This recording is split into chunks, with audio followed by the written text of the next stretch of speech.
I'm a who that. I'm a who that. Long as I'm living, I'm a who that. Lose or winning, I'm a who that. Sports coma, yeah, this is where we do that. Where we do that, where we do that, where we do that, where we do that, where we do that. Boogie like Benson, I'm a who that. I'm a who that. Sports coma, this is where we do that. Where we do that. Welcome, welcome, welcome. Somebody please better help. Running this thing like Elf. I thank God every day I'm not a felt. Go to YouTube Live with Big Q and the guys. If you ain't ride or die, the bandwagon get flipped. Been marching in, that was way for the ring. I was yelling out your shame for the championship. Fucking on town, duck down. Falcons, pluck, get shut down. Panthers ain't much touchdown.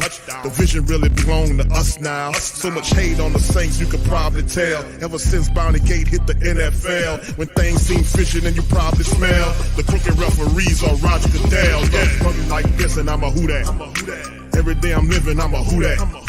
Lose or winning, I'm a who that. It's the sports coma, this is where we do that. Where we do that, where we do that, where we do that, where we do that, where we do that. Boogie like Benson, I'm a who that. It's the sports coma, this is where we do that. You're listening to the sports coma with Big Q and the guys on the PRO Media Network. Welcome. You're now rocking with the sports coma.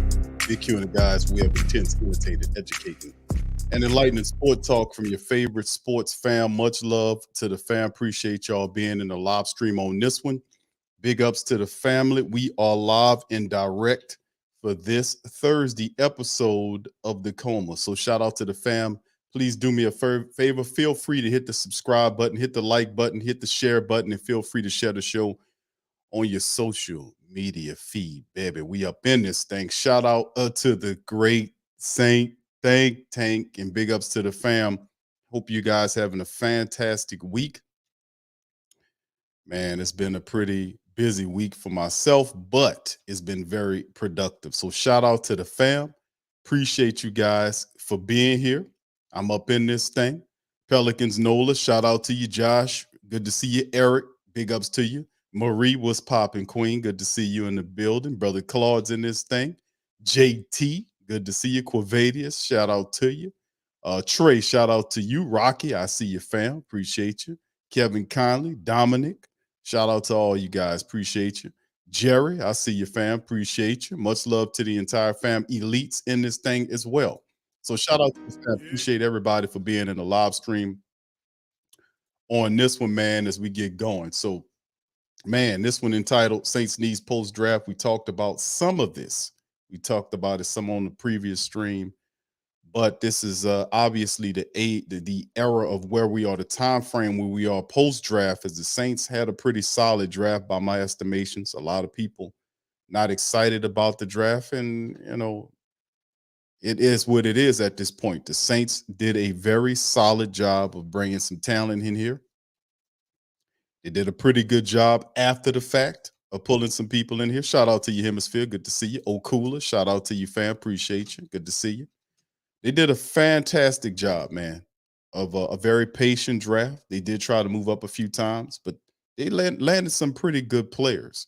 The only other thing is we have to find out and have the patience to be able to see what happens moving forward. Trav 504, shout out to you, fam. Good to see you. Yeah, I've seen some of the grades that OG that the media people putting out there, but you got to remember some of these media folks, they're not pro Saint people. You know, that's one of the things that we do have. So a lot of the media people are not pro Saints people. All right, Darrell, shout out to you. Says Big Key, your boys. Beat birthdays. Okay, shout out to you, Darrell. Shout out to you, my man, and happy early birthday for you, my friend. Appreciate you for dropping by in the stream. Happy who that birthday to brother Darrell up in this thing. Shout out to you. I see you, Devon. Shout out to you, brother. Appreciate you for stopping by. We're gonna talk about that today, family. We're gonna go post draft needs for the team going forward, and we kind of hammered some of those out. They're not very glaring needs going into the season, but you know, it's some of the stuff. We got several articles we're gonna go over. Also, the cap situation with the Saints. We're gonna look at the unofficial depth chart and get a good look at some of these guys. All right, shout out to you, bro. Shout out to you. All right, Jeremy, shout out to you. Appreciate you for being here, man. Much love to everybody, man. Appreciate y'all. All right, so fam, without further ado, let's hop on into some of this stuff right here as we get going.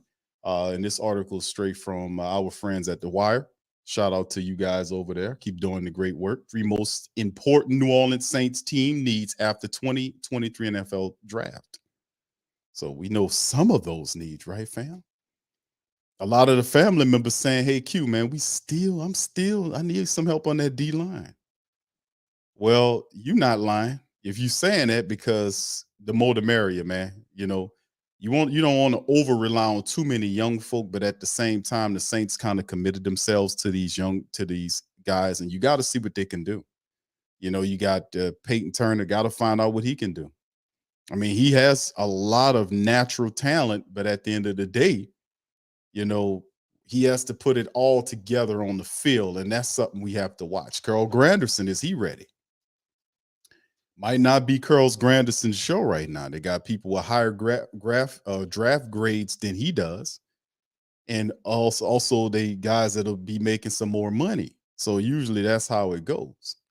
But we'll see as we get going. 3 important New Orleans Saints team needs post draft as we get going up in this thing. So let's keep it moving.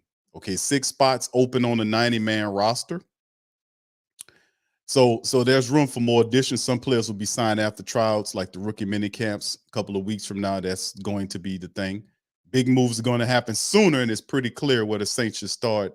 Having traded the second string tight end Adam the Fishman Troutman, who we talked about on the previous stream, is saying the Saints had me in the box. They had me in the box. They had me in the box. And that is not the truth. Troutman, you had yourself in the box, sir. So they get him up out of here, and there was an opening anyway. So, and we keep it moving. So tight end, is that the key need? We'll go over it. According to what they're showing us here, since we got a couple of the roster locks with Juwan Johnson and Taysom Hill there. And the bubble guys are Lucas Krull, Miller Forrestall, and Joel Wilson, which one of the undrafted free agents we signed.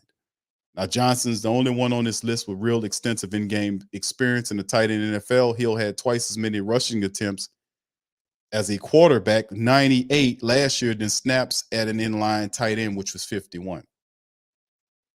So that is the thing. And he kind of proved my point. Remember, we was talking about, we made mention about the fact that Taysom Hill is not a quarterback. We know that now. I've been telling people that for the guy's not a tight end. A quarterback. And they got him playing tight end, but he's really a running back. But that's cool to be kind of mixed up on it, because if they mixed up on it, that means our opposition is mixed up on what Taysom Hill's contribution will be to the Saints. And based on what I've seen last year, just as a collective of last year, he was more of a running back than anything. I mean, he would get that ball back there and start. He wouldn't look for nothing. He'd just take off and start running, man, which was crazy because he'll run into a stacked box and break tackles and pick up a gain. I was like, this guy is crazy, but I love it. But anyway, he's mentioned in the tight end room, which he's not a real tight end. You know, he's not. So the Saints definitely could use a veteran tight end to come here? Well, Foster Monroe is up there. Now, once again, we talked about Foster Monroe and the fact that the Saints gave him a second round, they gave him a second physical, and nothing became of it. And when asked about that situation after the draft, Dennis Allen kind of tiptoed and actually tap danced around the subject. He don't really want to talk about it right now, but it's something about it because Foster Monroe is some kind of way connected. And what's really going on is I think the Saints are just kind of be patient on this situation and wait how it develops because they do have some time here. They don't have to jump on this thing right now. They do have some time. So they can be a lot patient with Foster Monroe, who is a guy that your $150 million quarterback likes to be the guy with that connection to Carr. So that's pretty interesting. Kevin says, Q, don't forget Troutman was an ex-high school quarterback and didn't make it at this position. So he's basically a diva. My thing is this on Fishman. Listen, I give anybody, and Kevin GM Kev was kind of, throwing a little shade at me saying, well, Q, you was jiffing for him. I wasn't jiffing for the man. I said that the dude, get a man a chance. Let's see what he can do. Give the man a chance. But of course, all that goes out the window if the guy then says that you're giving the chance to, that you're not giving me a chance, which is not the truth. They were giving him chances. He just didn't prove nothing. He didn't block consistently. He didn't catch consistently. He couldn't be relied upon. So a guy that used to be a wide receiver who converted into a tight end took his job away from him. And you blame that on the Saints? Well, they can have that over there. That guy seems to be a head case to me.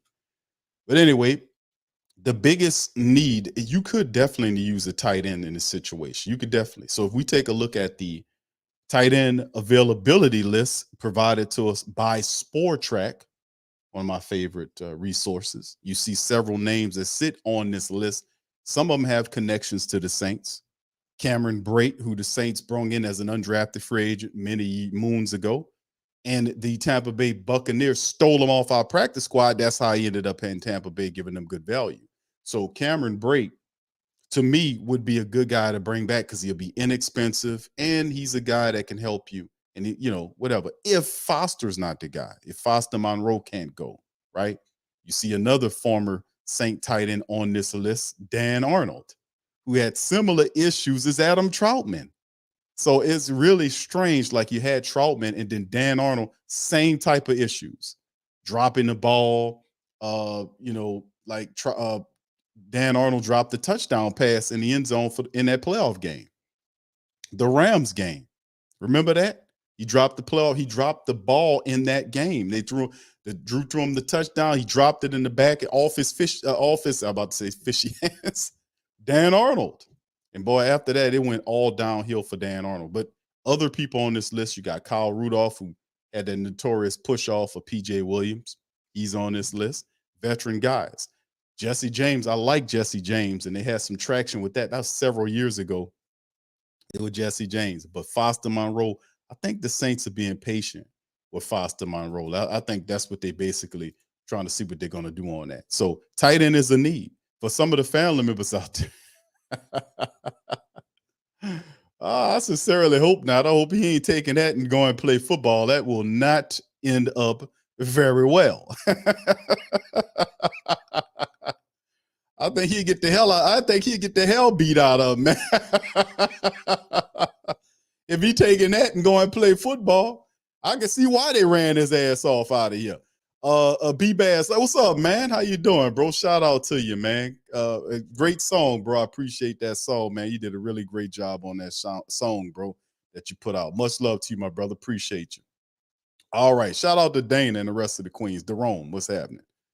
All right, so yeah, this is a part of the measurement. So yeah, definitely tight end is something we can definitely look at. I showed some of the available a list of people. Of course, things can change as we move forward, but really do, family. I really think Foster Monroe is a thing here, man. Hold on here. Let me pull this up because I was looking up on Foster Monroe to see exactly, what's the latest, and it just went dark. The Saints brought him in for a second visit. The first one, they discovered the cancer.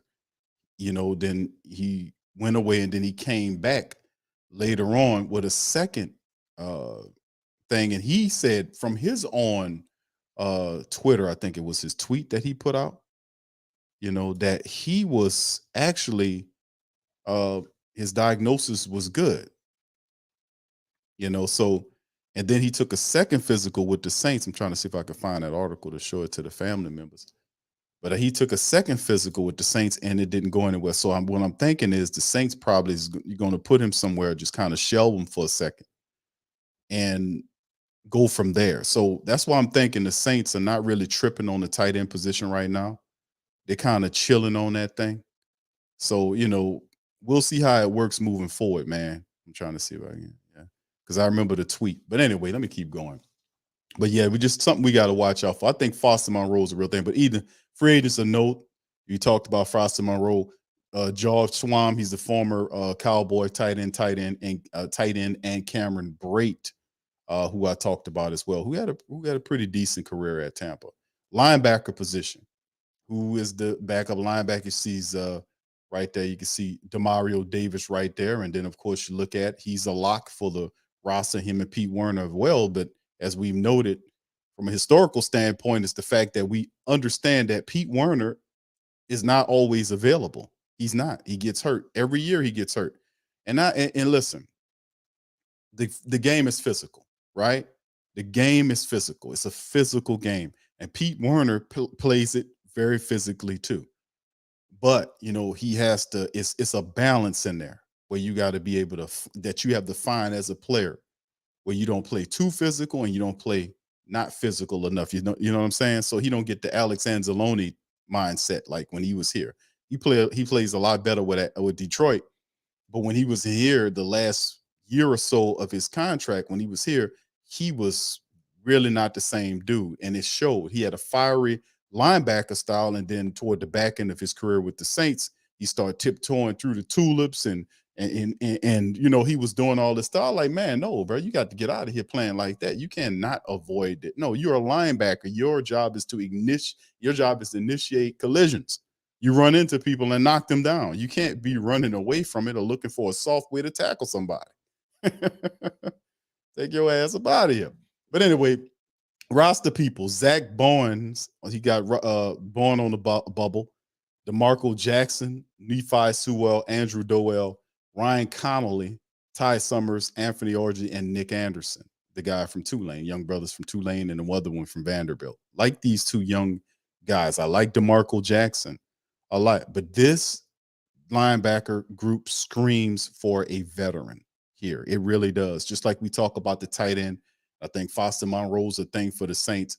The linebacker position is definitely one of the 5 or 6 spots the Saints have remaining that they will make a move on. No doubt about it. So what makes more sense for the Saints? Because you have 15 something odd, $16 million, I think, over the cap, got the Saints at 16.5, and Sport Track got them at 16.8. So it's in the 16 somewhere. Regardless, the reality is you have enough money where you can go and find a guy like Quan Alexander, and you get Quan here he played for $1.2 million, 1.2 last year with the Jets. He played in 16 games, started 10 games, had 60 plus tackles. He was available the whole year. That was the first time he did that since his second year. And the problem why he I ain't gonna say ran off. Well, he chose because the Saints wanted to keep him. Remember, they asked Quan Alexander to take a backup role behind Pete Werner. He said no. And he went to the Jets. They gave him the situation, and now he's a free agent again. So now is an opportunity where has he humbled himself a bit where he can come back to the fold and play behind a Pete Werner, knowing that Pete Werner at times is a guy that does get hurt and will afford you an opportunity to start. Hopefully that's not the case this year. I'm not putting any juju on Pete Werner because I like him a lot. I think he's fantastic. But you got to have a third option. Now, Zach Bowen you can talk about question marks. The biggest question mark and probably one of the most experienced linebackers you have in terms of playing coming off of the roster bubble guys is Zach Bond. You don't know what you're gonna get with Zach Bond. That's the question. And I'm a little nervous a little bit about that position group because if anything happens, God forbid, to double D or Pete Werner, you got to dig into that group, and you got a lot of inexperienced specialty. You got a lot of experienced guys, inexperienced and special teams guys, and then you got freaking Zach Bowen sitting on top of that. Now, listen, I'm not a Zach Bowen hater. He could very well have a situation just like what Caden Ellis had, where he could have a fantastic year. I don't know. You know, I'm hoping that Zach Bowen has a fantastic year. And by the way, the Saints are approaching this thus far, I think that they have faith. They have faith in Zach Bowen, just like you've seen you know, by the acquisitions they're making, and we still not done yet. But if you bring in a Quan Alexander, that helps out from a monetary standpoint. He knows your system. You see, it's a shorter learning curve for him to get to the to learn that defense. He fits hand to glove with all of those guys. He have a familiarity with DeMario and all of those guys. So it's like him coming back home.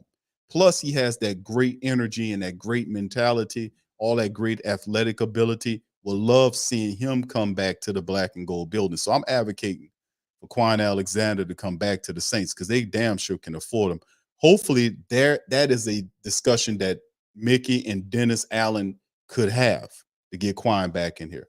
Okay, this is what the description of it is. It would have been better to address this position in the draft, but it is what it is. The Saints had higher priorities and better value at other positions they'll have to identify the heir for Davis some other day. And that's a great point.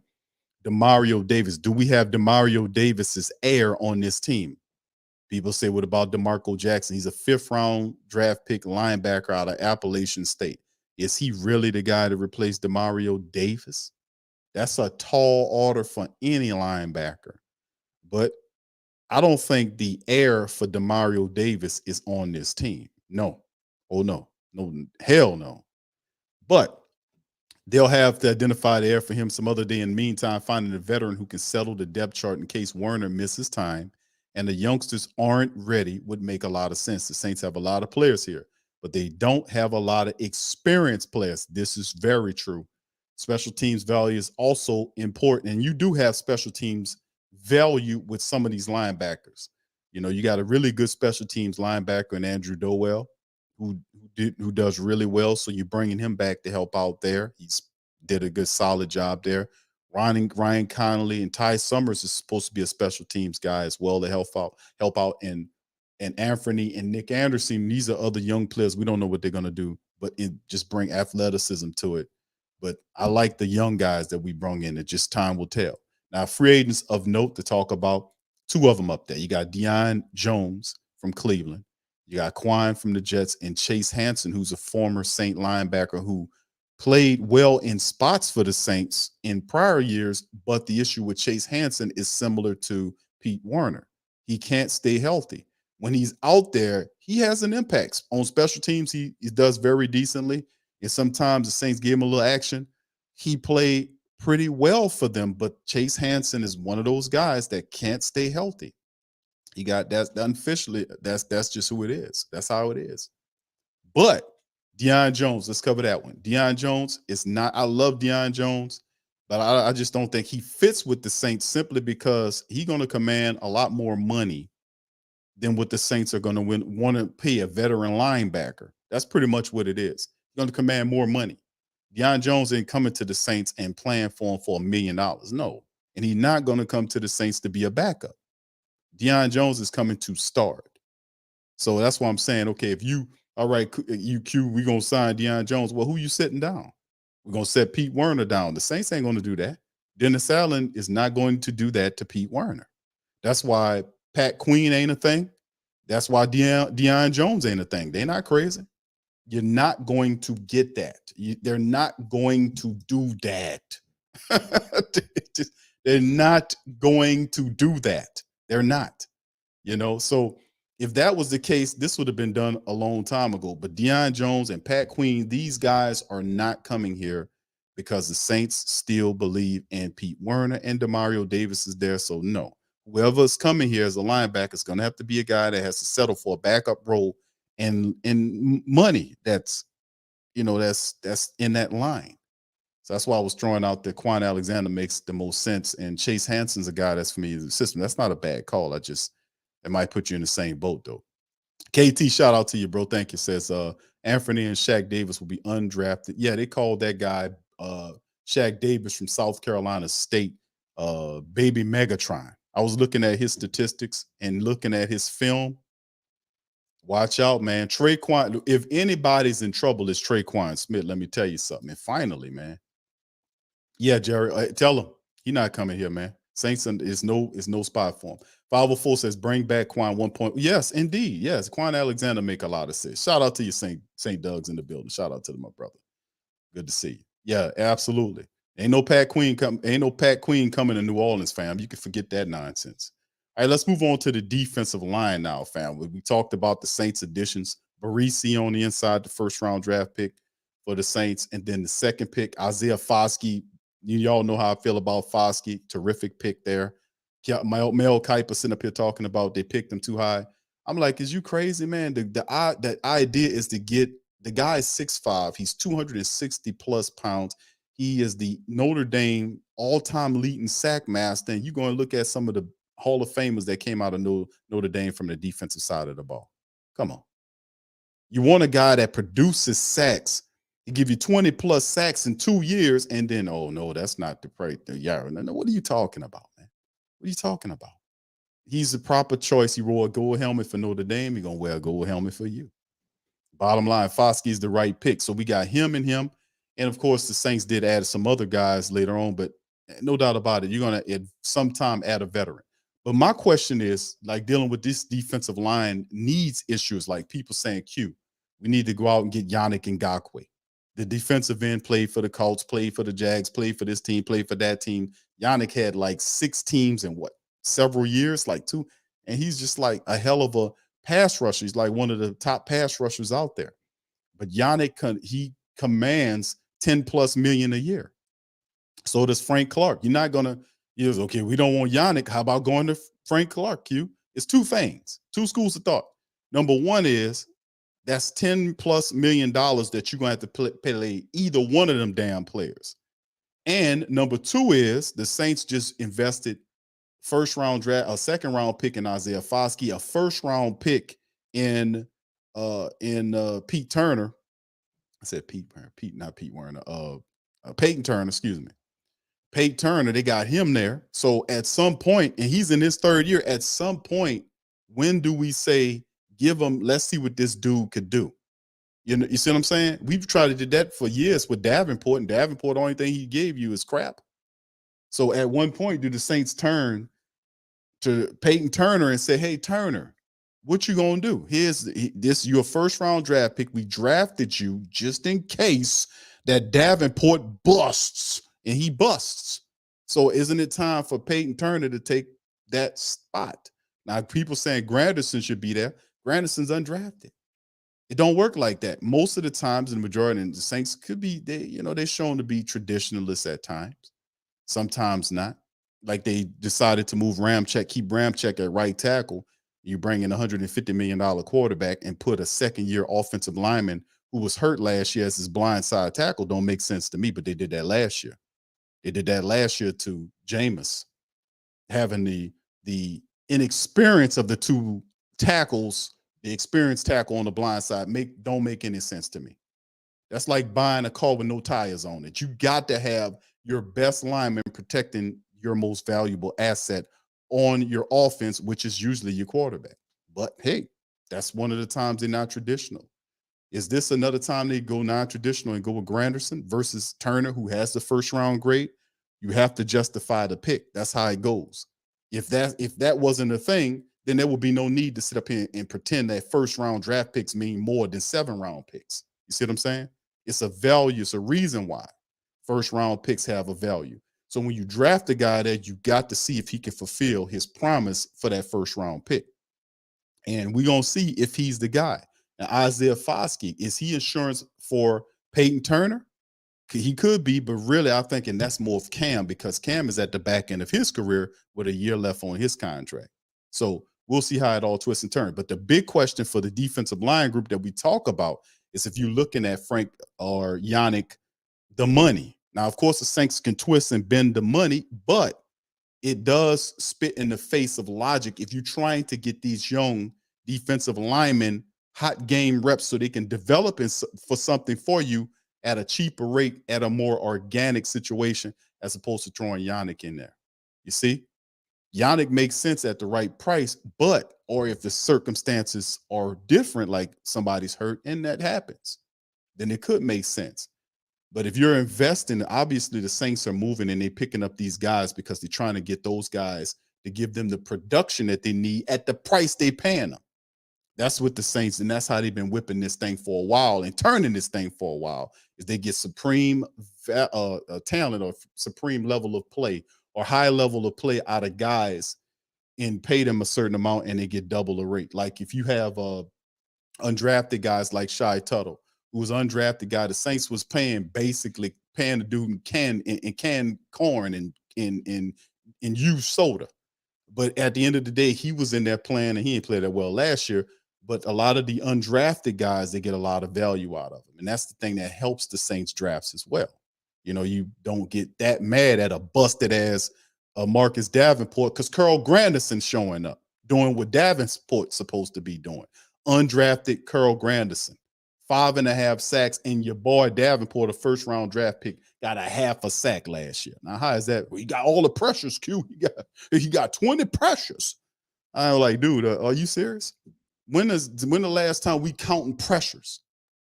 If it's not turning into quarterback sacks, what the hell I'm counting pressures for? If it ain't, and I said this before, if it ain't busting no pipes, don't tell me about no pressure, man. Cam doing it all from that side. So, I mean, at the end of the day, we have to monitor this. Now, is Tanu Passanio, is he a member? Is he going to be put on the interior of this defensive line? That's a big thing, because that will tell you whether or not the Saints will start looking at trying to get extra defensive linemen to move in this thing. That's a big part of it. Where does Passanio fit? Because he's a big part of this. They used to say Passanio, they had him as an edge rusher. He getting old here. He done dealt with injuries and all this kind of stuff. He getting older. He can't sit up there and set that edge like that. So it don't make sense to have Passanio as an edge rusher here when his value be better as an interior guy. He's 6'7". He's the tallest dude you got in the defensive line. You would want to put a big guy like that in the interior of the defensive line, the bat balls down and all this kind of stuff. Like you have Brian Barisi and Tanu Passanio sitting up in the interior, just in that interior defensive line rotation. I think that'll be a better use of his skill set than trying to edge rush him. I just don't see that. Anyway, roster locks: Nate Shepard, Kalen Saunders, Brian Barisi, Cam Jordan, Carl Granderson, Tanu Passanio, Peyton Turner, and Isaiah Foskey. That's a good-looking group of defensive linemen right there. That's a solid. Now, what they look like once we get into the season, that is a very interesting look to the Saints' new defensive line that lost 3 starters from a year ago. So that's a very interesting look. Bubble guys: Malcolm Roach, Prince Emili, Jaron Cage, and Jabari Zuniga, which is, these are practice squad guys. We know Roach is a guy that had some value. He moved back and forth from the practice squad for the Saints and done a good job. So we'll see. All right, so anyway, who's the guys out there? You talk about Leonard Floyd and Brent Clark and all these guys. I just don't see that happen. Poona Ford got signed. He just got signed not too long ago. Matt Leonidas from Carolina. El Kadim Muhammad, who's a former Saint draft pick, we picked up some time ago, and Dwayne Smoot from Jacksonville. Or any of these guys the Saints could look at. They could go here and bring like a veteran defensive tackle to help out. Anything is possible in looking at some of these other guys. Matter of fact, let me bring up the free agent list so you look at some of the defensive tackle positions or guys at the D tackle position. That could be an option for the Saints if Tanu Passanio is not a guy they would like to use exclusively interiorly. You know, here go a few guys: Shelby Harris, the former Bronco; Michael Brockers, who was with the Rams and Lions; and Ndamukong Suh is out there. I don't know if I don't think that's a thing. So most of these guys that you're looking at will be guys that's good at being maybe in the third level, like in terms of a third string interior defensive lineman, like a veteran to kind of set the room. So, and they do have quite a few of those guys, and like Mike Pennell and perhaps a Tyler Davison comes back. He went to Atlanta. Elbert Huggins is still available. The Saints did have some had Elbert Huggins in the building back and forth. Do we bring Elbert Huggins back? I ain't mad at Elbert Huggins.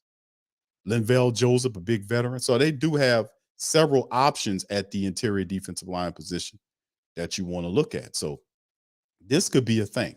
Now, in terms of, we talked about the end, in terms of looking at some of the ends, and we talked about Frank Clark and Ngakoue, and they got Quinn here and Clowney and the rest of these guys. I don't know. I mean, I don't think the Saints, if the Saints do take a veteran defensive end to come in, I don't think it'll be anybody that expensive. It'll be somebody as a veteran to kind of help the room out, but nothing. They got quite a few of those guys here too they can look at. If that is indeed, yeah, they got quite a few of those guys. Nice list of them too, for the right price and everything. So, yeah, there's just some of the big names, but it's a reason when you look at a Frank Clark or a Yannick Ngakoue, like a lot of people like these guys because they're good at what they do. They get that. They get them sacks. They get it. That's why they commanding that kind of bread. All right. So anyway, that's the article right there about some of that. Let's move on to our next article right here about some of the players right here. Let's shout out to Jesse. Let me get Jesse's super chat out the way. Shout out to you, fam. Thank you, sir, for that. He said, Q, what's up? Who that family? Q, can you poll between Shaheed or Flowers who will have the most TDs off returns this season? Well, hopefully it'll be Flowers, because hopefully Rashid Shaheed will be our third wide receiver, just exclusively involved in offensive matters. So, Flowers this is another guy. The Saints do this. We got Deontay Harris-Harty. Then the Saints follow it up with Rashid Shaheed. And then they get this kid right here, Flowers. He's 6'2". What was his 4.49 or something like that he ran, or 4.4. He did 4.46 or 4.49 or something like that. I forgot his time. It's his pro day time, not the other time, but the time he ran at his pro day. I think it was 4.49. Remind me, KT, in the chat. That I covered it on the TSC Q&A Live Tuesday stream. But if anything, I'm hoping that Flowers is the guy on the kick return side of things, man. He has a real shot to get this going, man. So the Saints do this. They do this. They find these guys, man. They find these guys, and they can really help out, man, and really do some fantastic stuff. So I'm really interested and seeing what this Flower kid can do. And remember, Deontay was breaking and doing some stuff. Then you find Rashid Shaheed did better than him. And then this guy, that's what they do. They find these guys. Jeff Ireland's fantastic, man. Him and the crew. They find these guys. So hopefully it's Flowers. Thank you, Jesse, for that. Shout out to you. You got a real chance, man. Flowers has a real chance to make this squad. All right. So I think Dalton, you talking about the defensive tackle, Jerome. I think he's in Atlanta, man. He backing up. Okay, 4.49. Thank you, KT. Yeah, 4.49 4.49. See, that's great. That's great. He's 6'2", runs a 4.49. The only thing is what's up, Iceman? Shout out to my boy Iceman. This is the only thing about the kick return game. Y'all know how I feel about the kick return game. This is the only thing. Is the Saints kick return game should have 3 or 4 touchdown returns, punt return, kick returns every year.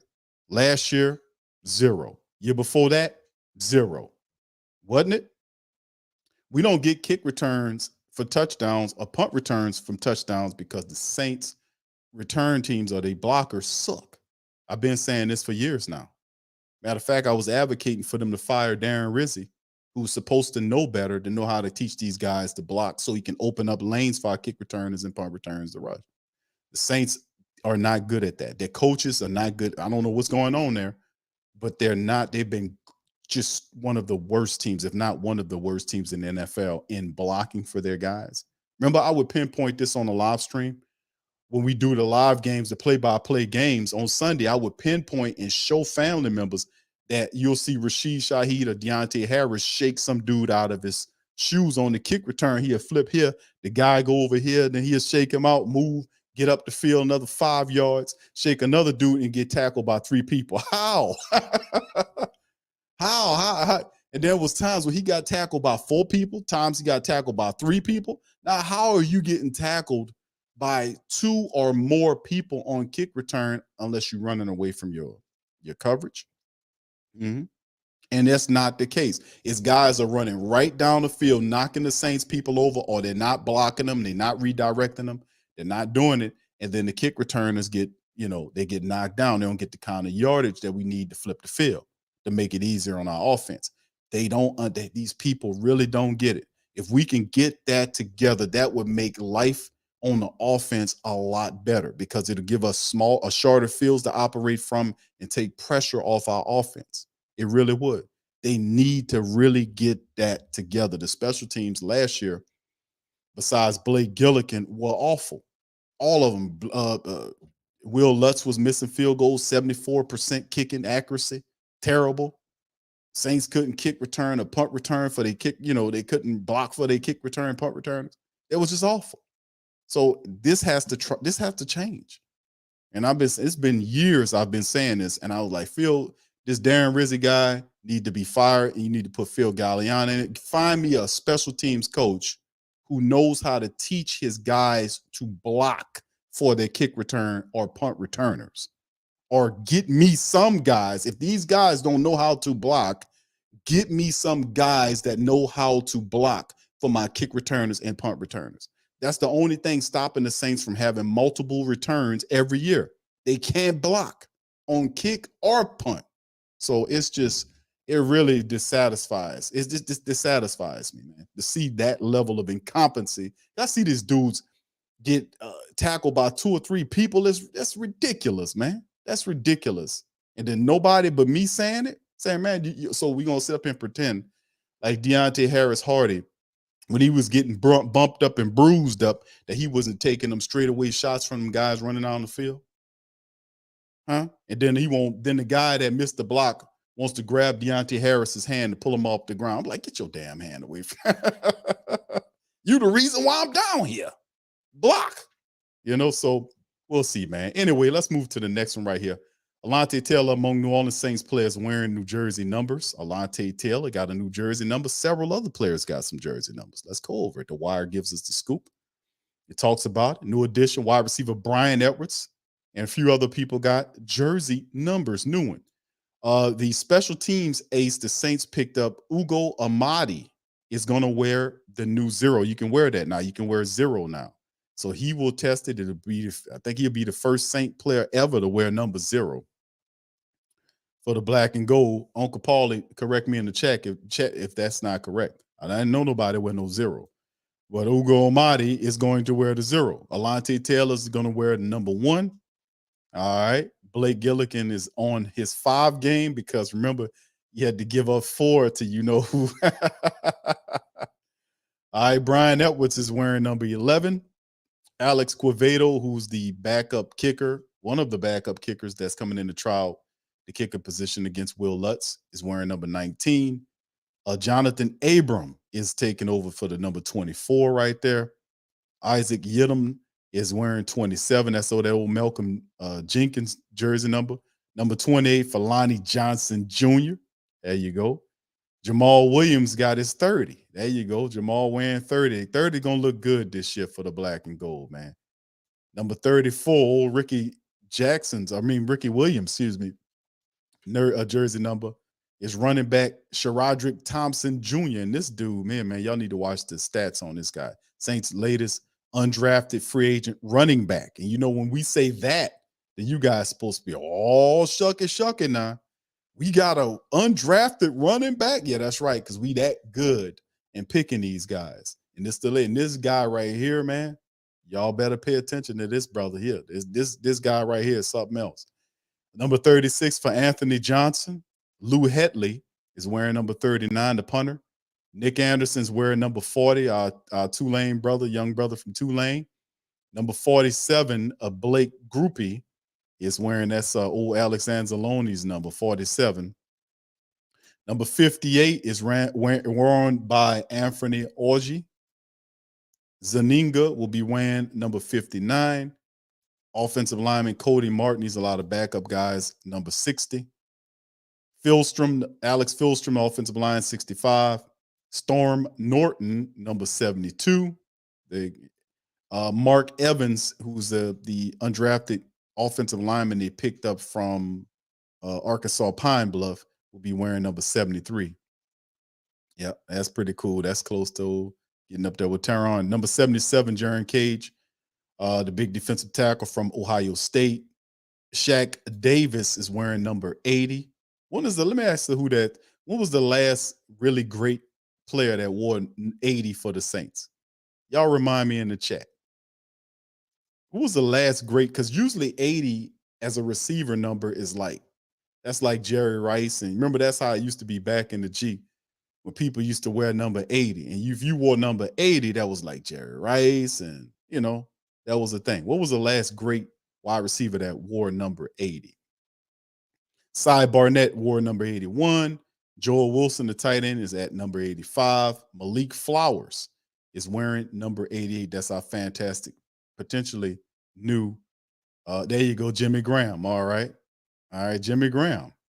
Thank you, KT. Passing switching numbers. He's got 92 now, so he's going to 92. All right, Nate Shepard's wearing number 93. That's a good number for a defensive lineman there, number 93, big Nate Shepard. Colin Sanders is going to keep his 99 and rock it there. So that's all of the latest guys. They're good to see a lot of our young guys with the New Jersey number. So when we get that in our mental matrix, so when we start seeing them perform and play, like, who the hell is that guy? Get used to seeing the New Jersey numbers. There you go. All right. Professor says Graham, that was the last good 80. All right, shout out. Okay. All right. Who that says, who that dad said they know how to block you, they just don't. Why? Why don't you want to block? That's what I'd be saying if I was the hit. If Darren Rizzi, you saying, why don't you want to block? We're paying you to block. Man, them dudes just don't do it, man. They don't do it. All right, shout out to the Saints News Network for this one here. It's coming from Brother Bob Rose. Saints 2024 free agents. An early look at some of the pending free agents. Now, just to drop a little giblet on the family members about the upcoming 2024 class of people. And it can make you understand some stuff what we're dealing with. Now, on offense, we know a few people. This is some of the people that just won't be here for next year. We just spanning ahead and Bob dropping the science. Jameis, these are unrestricted Saints for this upcoming season. Jameis Winston's unrestricted. Got Adam Prentice, Enu Benjamin, Dwayne Washington, Brian Edwards, Traquan Smith, Cesar Ruiz, James Hurst, Andrews Pete, Storm Norton, right? And we just start with the unrestricted guys. The biggest thing that steps out or stands out is the offensive line. You got 3 offensive linemen that's a part of the Saints team that's been having a lot of good starter minutes there. We're talking about Cesar Ruiz, who the Saints rejected his 5th-year option. That doesn't necessarily mean that they don't want him on the team. They could still try to work to sign him, just not at that rate. You see? So this could be an option for Cesar Ruiz and the Saints. It could be an option for Pat Queen and the Ravens. They like you, but I like you, but I just don't like you at that cost. So this is an option they still can use. So Ruiz is there. James Hurst, who really been our swing tackle, started many games for us because Andrews would go down or whoever else would go down, and Hurst would step in and fill in for either guard or tackle and would do a very good job. So he is unrestricted. And then you have Andrews Pete, who's in the final year of his deal. The Saints reworked it this year. So that's 3 of real pivotal offensive linemen that the Saints have that are going to be unrestricted. Now, I don't anticipate them losing all 3 of them. You know what I'm saying? They will at least get at least one of the 3 to come back, whether it's them offering Cesar Ruiz a longer deal at a cheaper rate that they consider more feasible and him signing on it. Perhaps they go to James Hurst and say, Hurst, we love you. We like you. You're getting a little old. Let's kind of rework this thing a bit and bring you in here. And I also know that the 4th-round draft pick is an option. The Saints can also go in the draft next year and get another offensive lineman. So these are some of the things you're looking at spanning ahead. And you can understand how the Saints end up thinking about getting a Nick Selvaderi. All right, exclusive rights guys, Rashid Shaheed and Kirk Merritt. Hopefully we can see some Kirk Merritt this year, man, for real. Kirk Merritt is a guy, man, that has showed a lot of potential last year, and the Saints just practice squatted the man. He was showing out on the defensive side of the ball, which is check this one out. Unrestricted Cam Jordan, 1 year left on his deal. Cam is unrestricted next year. At some point in the season, I'm thinking the Saints are looking to probably give Cam like another deal. Maybe, I don't think this is the end of Cam. He got one more. At least the Saints give him another contract, maybe a 2-year deal, to extend out, like a 2-year deal to finish out his career as a Saint. But Cam Jordan is getting close, him and Demario Davis. But Cam's unrestricted. I really do think they get this deal done before the end of the year. Carol Granderson is there. Malcolm Roach, Zach Bowen, Lonnie Johnson Jr., Jonathan Abrams, Hugo Amadi, and Isaac Yiadom. The biggest name there is Cam Jordan. So, yeah, I think the Saints would definitely give Cam a smaller deal to kind of be his last contract with the Saints to finish out. So, yeah, that's some of them. Exclusive rights guy, Vincent Gray. And that's pretty much it. So a lot of the smoke is on the defensive side. Now, unrestricted, Will Lutz is a free agent next year, fam. So is our lone snapper, Zach Wood, and Blake Gillikin is listed as restricted. So Will Lutz, unrestricted, reworked his contract. If next year Will Lutz is out of here, that perhaps the Saints are looking ahead. I don't know. The Saints got 2 kickers in here this year. Will Lutz usually be kicking by itself. So, they got access to all of his files, his medical files. They know exactly what's going on with him. So it's not no guesswork. They'll do that with us. They'll say, well, we don't know. But in the end, it's no guesswork. They got access to some complete medical file. And you had that core surgery last year. You were supposed to come back at the middle of the year. And then they looked at him again and said, no, shut him down for the rest of the year. Then he came back the following year. And then he had that horrible 74% freaking kicking situation. I'm like, oh, no. So the Saints got 2 kickers in here. I'm like, damn, what's going on with that? But we'll see, man. At the end of the day, we'll see. All right. Anyway, what's up, Colorado? Shout out to your fam. 504 Code says, what's up with Jarvis? Do we bring him back later? Or I don't think Jarvis is an option right now, bro. Unless injuries start mounting up in the wide receiver room, the way the Saints look from a wide receiver standpoint, I don't think Jarvis Landry is a thing for the Saints right now. I don't think he's a thing. L-Dub says, I believe Cam said a couple of months ago he wanted to retire Saint. Yeah, he did say that. And I think the Saints give him another contract, maybe a 2-year deal to kind of end out there, which is even more pressure on the Saints to find his replacement eventually. And I don't know if you can ever replace a Cam. Cam's a timeless player, but you want to have a high production young player, so you get some of those guys with Cam right now so you can sprinkle some game on them to help them learn. So Isaiah Foskey is a real big candidate there. Like, once again, Peyton Turner, we don't know exactly what he is, so we'll see. All right. Jarvis says, Tanu says Jarvis he'll play for the he'll play for the Breakers, huh? No, bro, I don't think so. All right, Donovan, shout out to you. I think Ruiz gets a new deal during the season, but less than exactly, brother Donovan. I agree with you, bro. I think, when they decline the option, I'm not going to pay. What was it? $11+ million or whatever it was.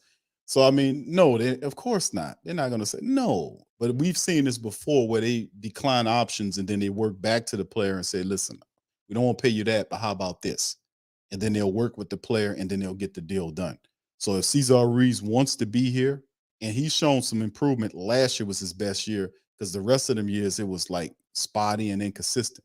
So it looked like he knows what he's doing here now. And he did a decent job last year, really good job last year. So hopefully they can make that work. So anyway, yeah, so that whole Will Lutz thing is crazy to me, man. We'll see how that goes. All right, anyway, let's look at the depth chart right here, fam. This is our depth chart right here. Unrestricted, got everybody on the damn depth chart. And this is kind of unofficial depth chart, should I say. So you can look at it, just kind of absorb it, bring it on in and see how everything looks. You take a look at the wide receiver room, fam. My goodness. Chris Olave, Michael Thomas. Hopefully Mike is ready. They're saying that he should be ready for the season, but the Saints are not sitting there betting on Michael Thomas. They've already looking at Chris Olave doing his thing. Rashid Shaheed, they had both those guys had tremendous step ups in their young development. We expecting them to take it to the next level. And then of course you look at Mike, hopefully he's good.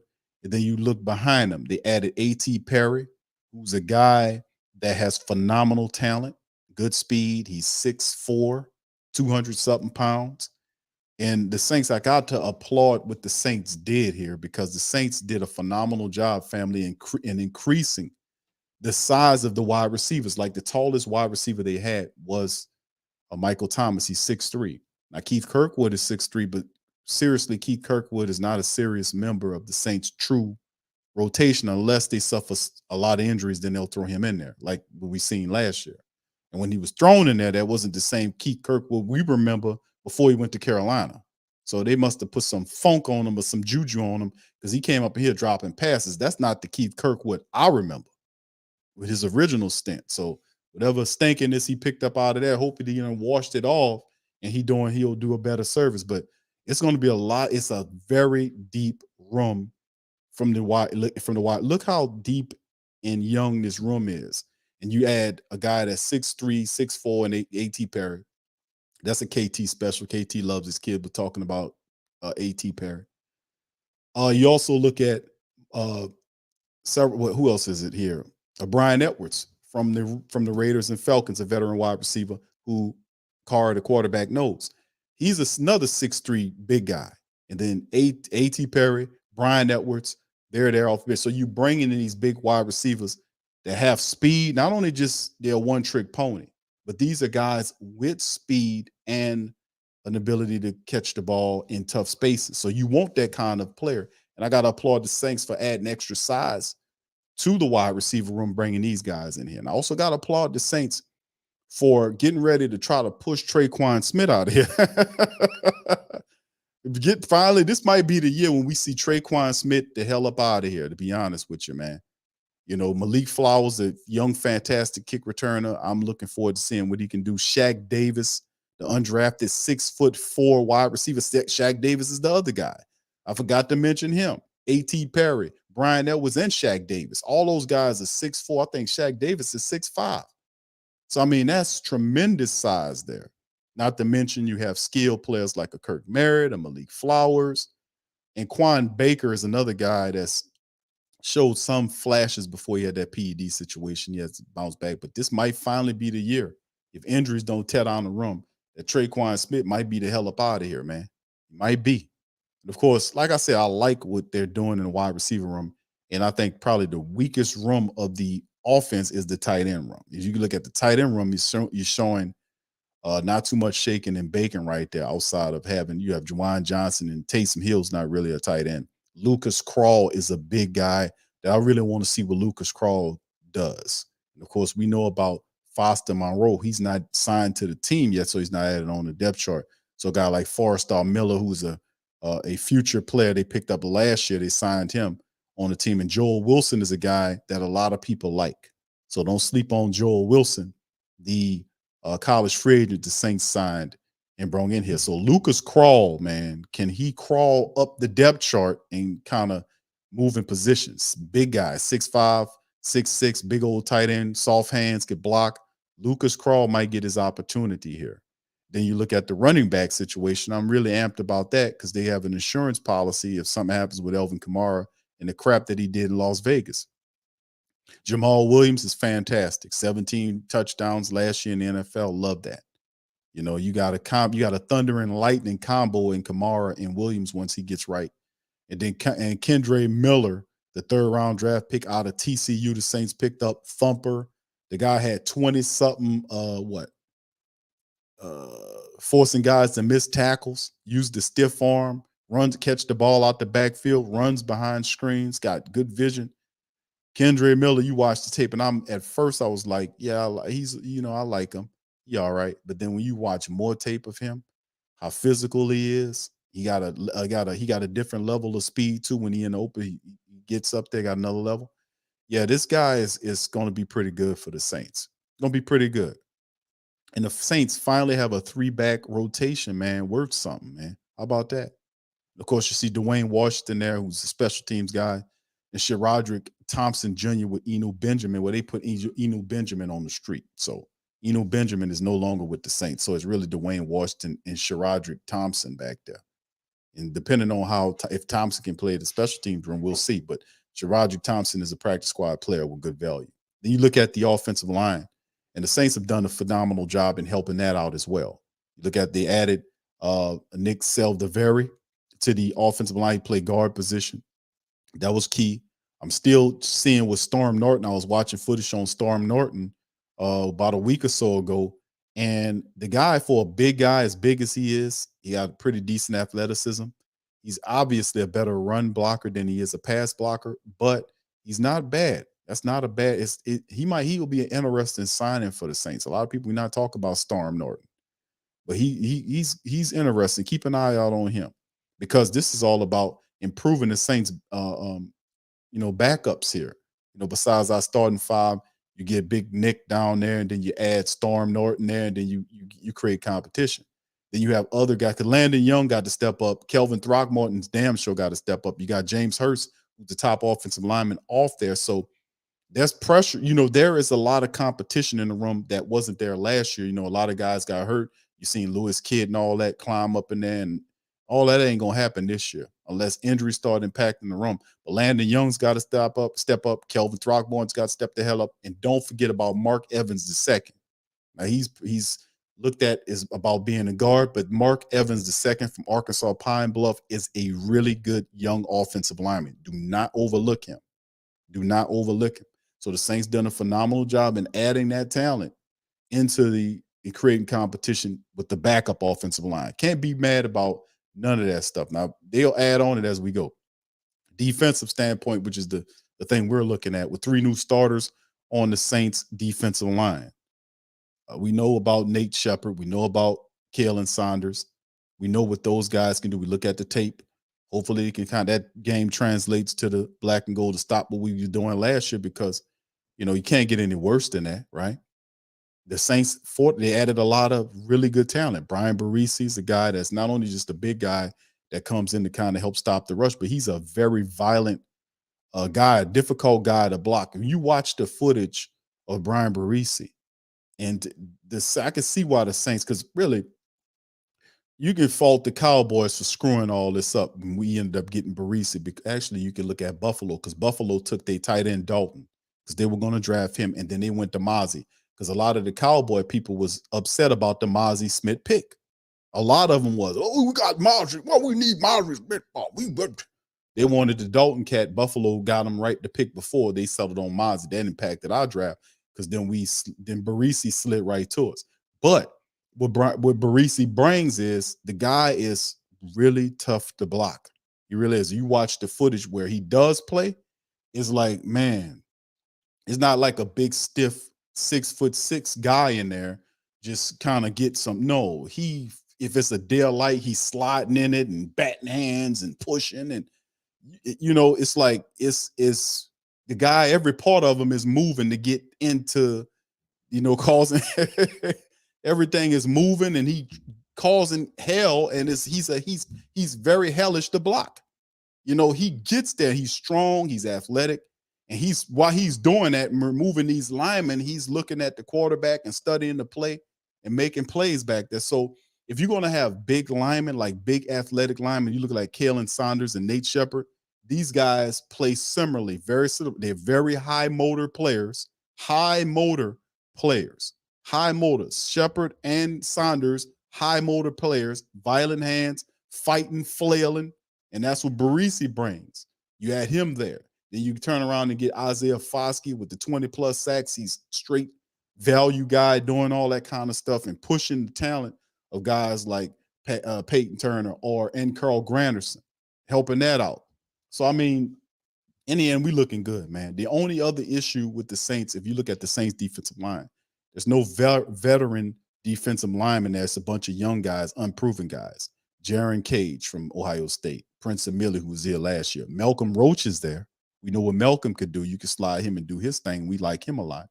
But outside that, you would like to have somebody else there. Now, I see Tanu Passanio is listed as a defensive end. And I know they use him in both capacities, but is this finally the year where the Saints decide to move him in more of an interior situation. You know, with Foskey coming in there, along with having Peyton Turner and Carl Granderson, you know, you got to look at it. See, Tanu Passenger has got to be the fourth guy there. He got to be is actually the fifth guy there behind the rest of those guys, right? You would think this would be the year when they cycle them inside. That's the big question I have, because if they do that, then I can sink in on the line and say, I get what you're saying. I like that. I can get with that. So pretty cool. So you could use somebody interiorly, another veteran defensive tackle, if you want to. You could throw another guy in there. KT says, Q, I bet you that Penning won't fight he said he won't pick a fight. And you know what, bro? Bro, would you imagine that? Yeah, Penning and Barisi getting into it at practice? Because, dude, those guys have the same temperament. They have the same temperament, except Barisi is like, Penning is like, he does stuff. He'll put, pass the whistle. You see, guys don't get mad because they train. Like, if they doing this, and then the moment the whistle over with, you blowing the whistle, okay, it's over with. I take my hands off you, right? Walk away. Penning blocks beyond and be doing stuff beyond the whistle, and that's when guys be getting upset with him, right? So remember, he got in trouble with that before, and then they talked to him, and then that was over with. So you have to play with that intensity, but keep it under control, where it doesn't become a problem, where we get penalties and all this kind of foolishness. We're getting backed up because you're out there losing your composure. So they got on him that time, and it didn't happen again after that, which shows me that he has a high degree of control to kind of whip that thing down. But yes, indeed, KT, Barisi and Penning at practice, that's must-see TV there, baby. That's must-see TV. Yeah, make it happen. Yeah, that there, man. Yeah, not you ready to see that one, huh? Yeah, Barisi and because Penning is what, 6'6", 6'7", and Barisi 6'6". These two massive humans that have the same temperament. They really do. You got one on offense, one on defense, man. Hopefully it translates, man. I don't know. Y'all pick whoever y'all pick whoever win that battle. All right. So anyway, let's finish up. And of course, you look at the linebackers, Pete Werner, Demario Davis. A lot of people kind of saw, in their feelings about Zach Bowen. I don't know what Zach Bowen's going to give us, fam. I don't know. I really don't. You can hope the Saints believe in Zach Bowen, like they thinking he can do like what Caden Ellis do to a degree. I just don't know. I don't know what he can do.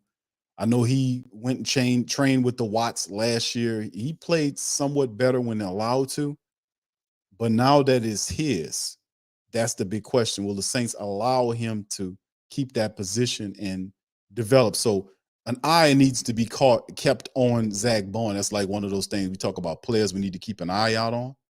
We need to keep an eye out on Zach Bowen, because that is a big position, because he's the third linebacker there. So if anything happens to either Demario or Pete Werner, he coming in there.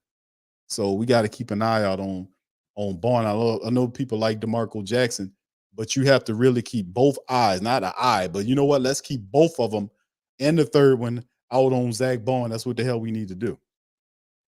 And then of course the secondary, man, the deepest. It's got to be the deepest position group on the team. It's been the deepest position. The Saints just did nothing but add to it. They started they added guys like Lonnie Johnson Jr. came over from Tennessee, Jonathan Abram from the Raiders, brought him over here, put him in there. You got Smoke Monday, the safety coming back from injury. You'll have him. The Saints also, signed they signed Anthony Johnson, an undrafted free agent. They drafted Jordan Howden, the safety. They drafted and they brought back JT Gray on a multiple year contract for the special teams. They've done a lot of things from a standpoint dealing with the secondary. They just loaded it up with a lot of talent. Free agency, undrafted, and draft.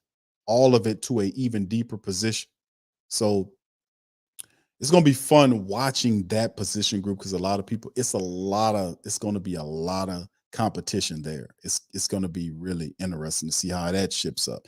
Hugo Amadi's another, and let me not forget him, who's going to be brought in for his special teams acumen. So, man, let me tell you, this secondary group is going to be something fierce, man. We got to keep an eye out on it. And then special teams, Blake Gilligan got Luke Headley there to give him a little competition. And Will Lutz has 2 people kicking against him in this upcoming training camp. So Will Lutz got to get his stuff straight. He facing a contract year. And could the Saints have the kicker of the future on the team not named Will Lutz? They're seriously looking anytime you give 2 kickers competition. Like one, yeah, we get you. You got to have 1 guy, but 2 guys? I'm like, damn, hey, what's going on now? Of course, the kick return game, hopefully it's not Rashid Shaheed because he's our 3rd wide receiver currently. So hopefully it's Malik Flowers, and I'm pretty sure you might see a guy like Quan Baker, he might try to get in there, or Kirk Merritt will try to get in the special teams window and try out there as well. So, I mean, it's interesting, man. It'll be interesting. So anyway, let's look at our cap situation according to Over the Cap. Saints currently sitting at $16.5 million for the family member. Says Q, with the money looking like. That's what the money looking like. And then if you look at Sport Track, it is saying 16.8. So Over the Cap says 16.5. Sport Track says 16.8. So it's in between. So there go your money. So you looking good. You got $16 million according to both these money sites from the Saints after the draft. They've yet to sign their draft picks yet, which is coming up. That's what they'll do. They'll sign the draft picks, and ultimately they'll have more than enough money going into the season right before training camp and all this stuff happens. They could be able to sign a couple of veterans, cheap veterans that can come and fulfill little crevices or whatever's going on with the team. You also got to watch out for injuries that start happening because guys known to get banged up, and some guys will get cut and other guys will get brung on the team. That's just how it all works. All right. So anyway, shout out to the fam. All right. All right. Scout says DA definitely built a good defensive back room. Hugo, low key, could be a new gem in a slot role. Yeah, they talk about his special teams ability. That's the biggest thing they were talking about. Scout also says we could trade Bond to a 34D if DeMarco or one of the undrafted guys step up. A.T. Perry, watch out for him. His measurables almost identical to Pickens, if not better. Yeah. And really, he was saying about he had some issues off field that was contributed to him falling to the Saints in the 6th round. So the Saints got quite the steal there. And if you look at some of the 6th round pick and the 5th round pick, those guys like Howden and A.T. Perry, these are solid pickups for the Saints. Even though I didn't really want to see a safety being taken there. I wanted to see a linebacker there. But I'm not mad at it when I went and looked at Howden's playing, like what he can do. And of course, you're looking at the guys that you have starting for you right now, and you're looking at them, you're saying, well, you got Tyrann Mathieu is at the back end of his career. Marcus May gets hurt a lot, and he's facing, a couple of games because of the situation that happened with the Jets driving under the influence. He ain't doing no time on that yet. That's coming. So the Saints fulfilling, looking at things from that futuristic standpoint and kind of looking at it and keeping injuries in their mind to keep these rooms loaded as best way they can. Hopefully when everything ends and then you move these guys off the active roster into the practice squad, the Saints still able to keep some of this good talent that they have. The ones that don't make the active roster, hopefully they can keep these guys on the practice squad and peel off the practice squad when injuries start happening.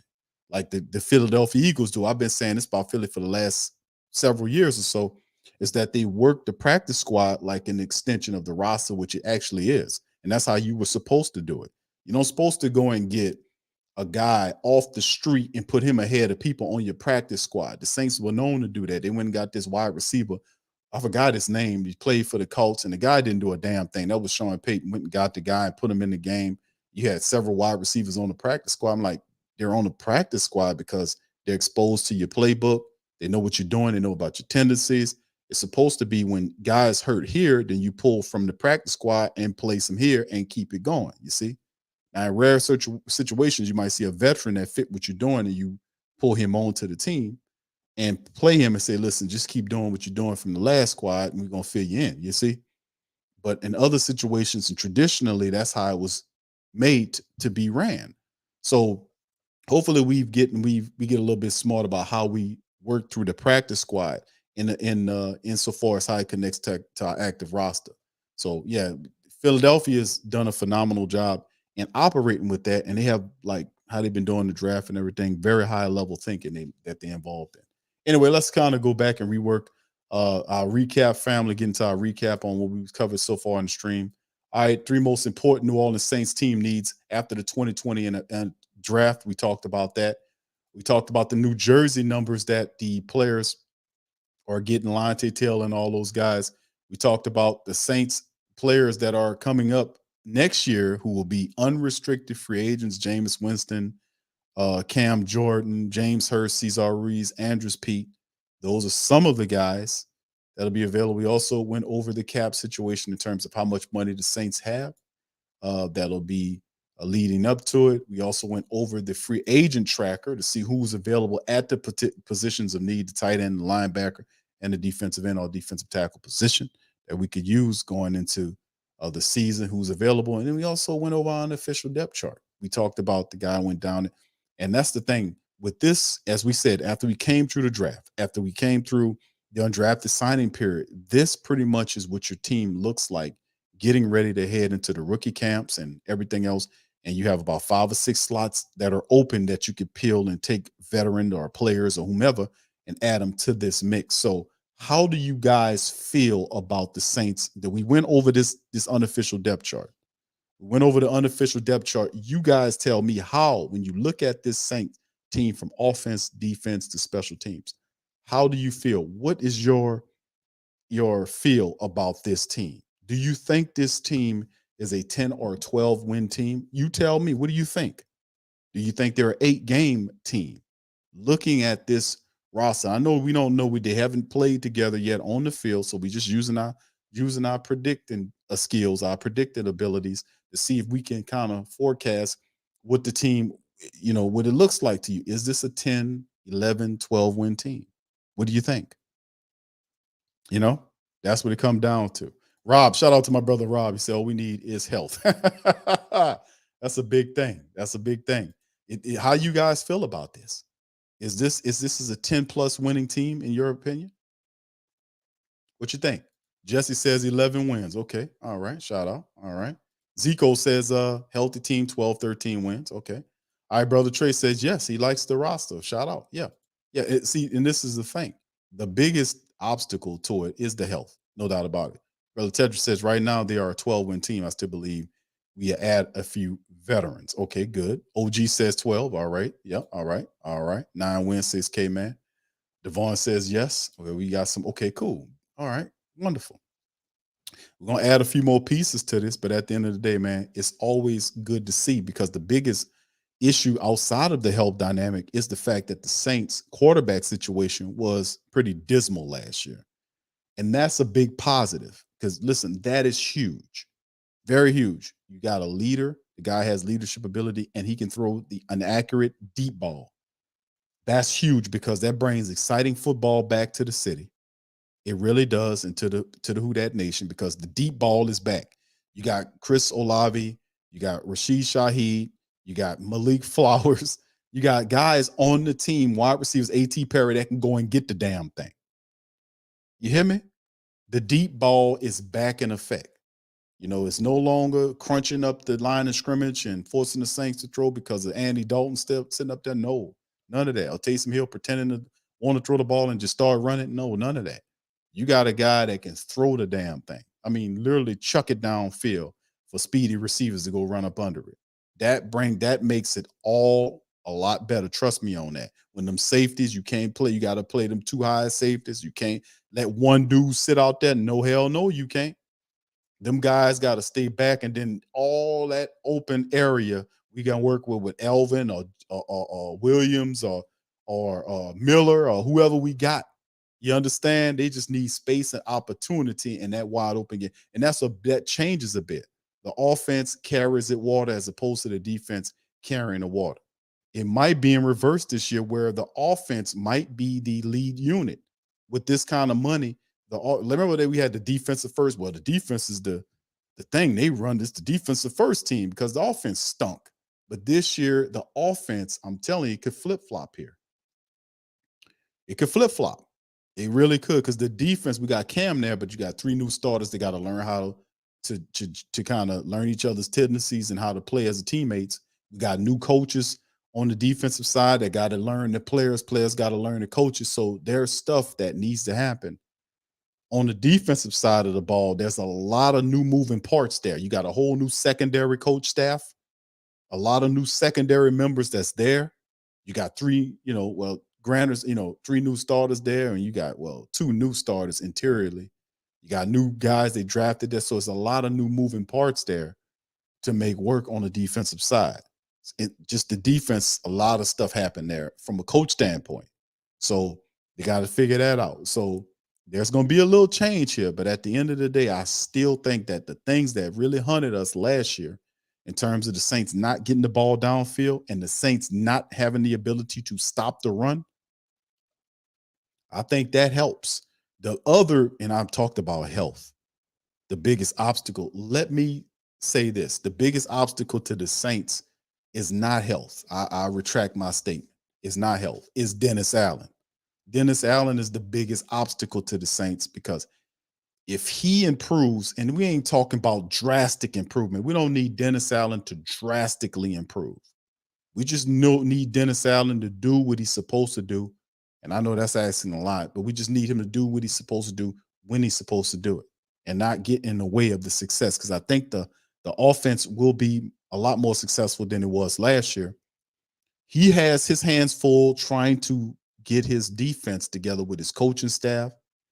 But we really need him to, and see, I'm asking him, this is something that he's not good at. It's like an overseer role where he's going to be totally delved into the defense. So Carmichael and Curry handles the offensive load for the Saints in terms of the play call and all this kind of stuff. Dennis Allen hands the defense, and then he lets the special teams coordinators, Rizzi and Galliano, operate the special teams unit. He doesn't micromanage, which is a good thing. That's one of the positives I can say about Dennis Allen. He's not a micromanager, but I'm not looking for a drastic change from Dennis Allen, but you got to learn if you're going to be a winning head coach for the first time in your career ever as a pro coach, you got to change some stuff. Now, did he change enough from his, and the talent is one thing, but the coaching is a whole nother, because you can have a supremely talented team. If the coach don't know how to get the most out of the team, he doesn't know how to motivate the team, he don't know what to say the right things when he's supposed to say them, this can all squander it. So the biggest obstacle to the Saints' success is the current head coach, Dennis Allen. Then the second one is health. Y'all with me on that? Because that's, to me, that's what it that's the biggest one. All right. Scout says, yep, brand new DL for sure, plus new Grantham, yep, new QB2. So it really takes time. If we start the season well, we should be in a good, yeah, indeed, bro. I agree. Uncle Paul says Dennis Allen is a big hurdle for the Saints to overcome. He's not an offensive-minded coach. Coach Curry needs to be the play call on offense. That won't happen, bro. And let Carmichael be the QB coach for real. No Carmichael, it's not going to happen, bro. He came back to what it was, and they just feel like we just didn't have enough. That's the mentality.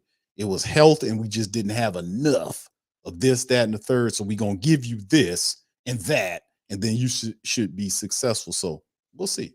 We'll see how it goes. All right, so anyway, fam, with that being said, man, I'm getting ready to get out on that. Listen, man, it's been a good show. I appreciate you. Just to let the family members know, tomorrow we'll be doing the NFC South Roundtable. Big Low PNP family, Brother Rashad and Brother Dave, and also Big Game James from the Big Game podcast on the Tampa Bay Buccaneers. All of us will get together and we'll talk about the state of the NFC South. So they'll talk about their new acquisitions and players. And of course, we'll they'll look into the future and tell us where they think their squads is going to be going. And when we get we all get together in the NFC Super Friends, the round table is always a great show. So I invite all you guys to join us tomorrow. And it's going to be fun, man. They listen to them all talking. I can't wait to hear what they all got to say about their squads, man, moving up into this thing, man. So it's going to be fun seeing and hearing those brothers tomorrow. So I invite you guys to join us tomorrow for that NFC South Super Friends roundtable discussion post-draft heading into the season. That's going to be fun. All right, so with that being said, let me kick out on that. Just a brief reminder for the family members. Please feel free, if you hadn't done it, hit the like button, hit the subscribe button, share the show on your social media feed to help us out. Also in the description section below are our platform sponsors. ExpressVPN, there's a link there. You can get 3 months off on a year membership. Outlaw body products, natural deodorant without aluminum and chemicals in it. You get 20% off when you hit the link there. And also in the description section is our family of channels. So feel free, if you haven't subscribed to all of our channels, subscribe to them. They're right there. Just click on them. Pro Cafe. All the links are in the description section. That's our new low Wi-Fi channel.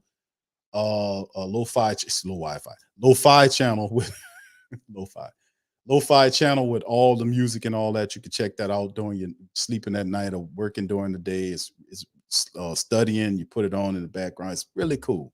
I be playing Pro Cafe all the time, man, and it's really cool. It's one of our newest members of our family of channels. So all of them are listed in the description section. The link tree is also linked, posted there as well for Pro TV, protv1.com, the new content creator link that we created for all our content creators to join the post content on. It's called protv1one.com and the whothatdaily.com, in which we're currently looking for content creators and writers who are interested in writing articles as well. And we going over quite a few people. A lot going on, man. I got a lot of stuff left to do, a lot of hard working, a lot of stuff in the head, man. I just be trying to get it all done. But thank you for all of the supporters and all of the Patreon and the YouTube membership family. All this is because of you guys and all the great things that you guys do. Wonderful, wonderful work we've done so far. And we got a lot more to do, man. We trailblazers, and we're going to keep blazing this trail. So with that being said, I'm going to get out on the flip side. I'll see you guys tomorrow on the NFC South Super Friends Roundtable, man. We're going to have a ball. Big Low, Big Game James, Brother Dave and Rashad, man. We're going to have a ball. I'm going to holler at y'all tomorrow. Who that? I'm out. Yeah. Boogie like Benson, I'm a who that. I'm a who that. Long as I'm living, I'm a who that. Lose or winning, I'm a who that. Sports coma, yeah, this is where we do that. Where we do that, where we do that, where we do that, where we do that, where we do that.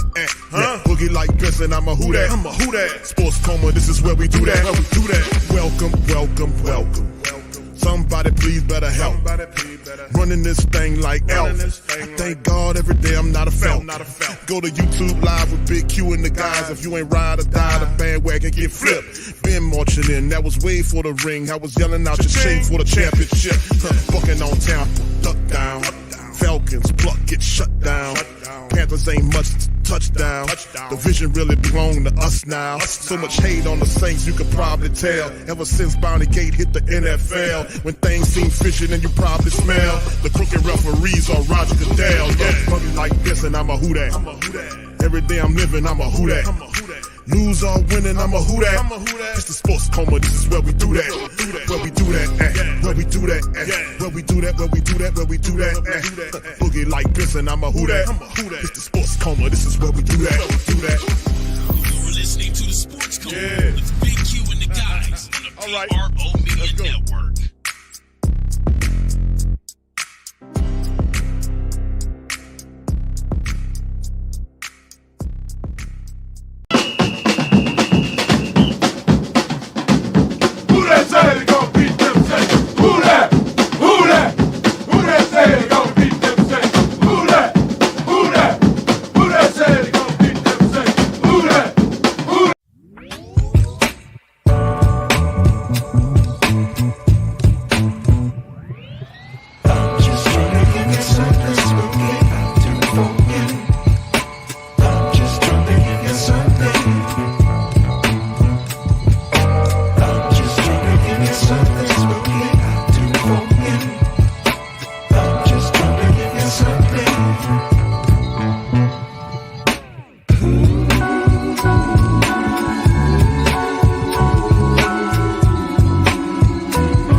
This video is sponsored by ExpressVPN. Sending data over an encrypted internet connection is like sending a postcard that everybody can see. When you're connected to an unencrypted network, whether that's your phone, your computer, your tablet, your TV, etc., you're sending countless of pieces of really precious data that can be seen or intercepted by all sort of parties before it reaches its intended destination. But a VPN, or a virtual private network, creates a secure tunnel between your device and the internet. In other words, it puts an envelope around your postcard so they can't sneak a peek at your private correspondence. The ExpressVPN protects you from spies who use your data for their own nefarious purposes. ExpressVPN prevents your ISP from seeing your private browsing activity. It also stops governments and large corporations and websites that constantly surveil you and harvest your data for their own agendas. ExpressVPN gives you unrestricted access to all parts of the internet, so you can watch shows in other countries and even get certain discounts. So to get ExpressVPN, just click the link below. When you use the Pelican Postscan report, you get 3 months free of ExpressVPN. Hit the link now and get connected.